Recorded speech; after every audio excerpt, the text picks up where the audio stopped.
Become a modern killer. I saw a really goofy movie the other day. A low-budget, low-tech anthology of horror-like stories, but kind of like Twilight Zone with twist endings. One of them was about a boxer about to get kicked out of his gym because he kept losing. But then he made a deal with a devil-type person and got a magical pair of boxing gloves.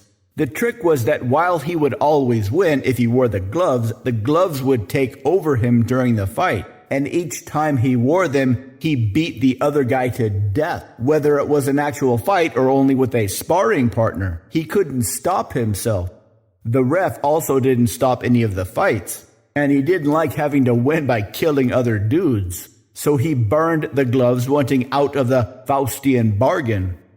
He thought he had a happy ending. So he goes back to the gym ready to spar, thinking he'd learned his lesson. And in the ring was the new guy. And the new guy was his sparring partner. And the new guy was wearing the magic gloves of death, which meant the hero of the story was about to get beat to death. The end.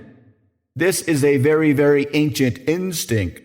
One that was very helpful way back in the day. The fight or flight response. And when it chooses fight, it's a fight to the death. The idea pops up in plenty of myths and legends and TV shows and history. If you're gonna mess with somebody, you better go all the way. So they don't spend their time planning revenge while recovering. But if you ever do go all the way, that will significantly change how you view the world. These are the ancient leaders. It seems kind of paradoxical that being a leader requires you also be a vicious killer. But way back in the day when our instincts were calibrated, it was much better to be led by a proven killer than a half-hearted, half-measure kind of guy. Even in modern people who live like ancient tribes, researchers find a very high correlation between literal kill rate and the number of kids they have. But how do we express this in modern society?